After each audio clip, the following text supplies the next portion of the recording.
पश्चिम बङ्गालमा बीएलआरओमा घातक हमला, उत्तर दिनाजपुरमा 3 अन्य कर्मचारीहरू पनि घाइते।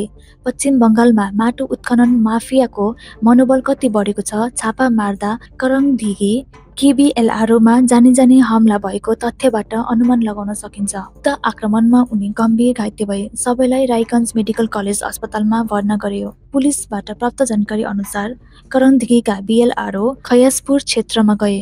नगरको खोला किनारमा अवैध माटो उत्खनन भइरहेको उनीहरूलाई थाहा भयो। त्यसपछि उनी आफ्ना अफिसरहरूसहित इलाकामा पुगे, तर अचानक माफियाले उनीहरूमाथि हमला गरे। बीएलआरओ र अन्य अधिकारीहरूलाई काठको चमेरो र अन्य हतियारले आक्रमण गरे। आक्रमणबाट उनीहरूको टाउकोमा चोट लाग्यो। उनको गाडीमा समेत तोडफोड भयो। स्थानीयहरूले सबैलाई बचाए। यसैबीच पुलिसले घटनास्थल पुगेर सबैलाई उद्धार गरी रायगञ्ज मेडिकल कलेज अस्पतालमा भर्ना गरे। आक्रमणमा गैर सरेन सहित ग्रुप डी का कर्मचारीहरू घाइते भए। सबैको उपचार भइरहेको छ। यता करङधिगी पुलिस थानाले यस विषयमा सम्पूर्ण अनुसन्धान थालेको छ। ওখানে আমরা গিয়েছিলাম বালি রেড করতে।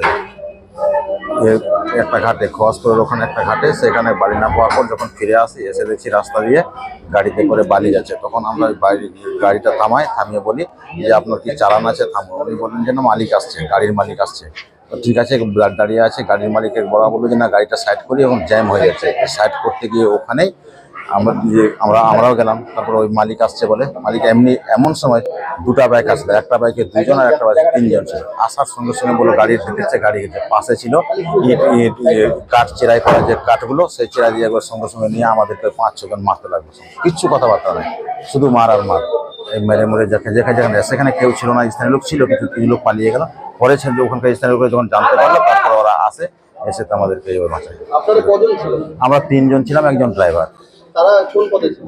যে একজন আমিন আর একজন গ্রুপ ডি। আচ্ছা, আপনারা কি ওখানে রেড করতে গিয়েছিলেন না কি কারণে গিয়েছিলেন?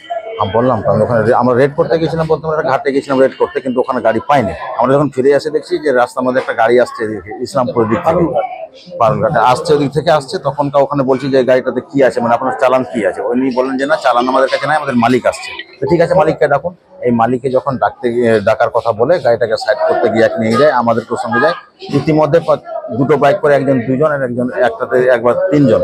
এই আসার সঙ্গে সঙ্গে নেমে পাশে ছিল কাঠের চেরাই করা, ওই চেরাই করা কাঠ নিয়ে সঙ্গে সঙ্গে মারতে লাগলো আমাদের। কোনো কথাবার্তা নেই। না, ছিল না, পুলিশ ছিল না।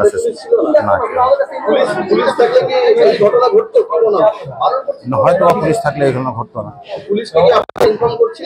না, আগে করেনি। পরে আমি তো করি না, আগে কোনো সময় করি, কোনো সময় করি না। তাই খোয়াজপুর ঘাটে গিয়েছিলাম। ঘাট থেকে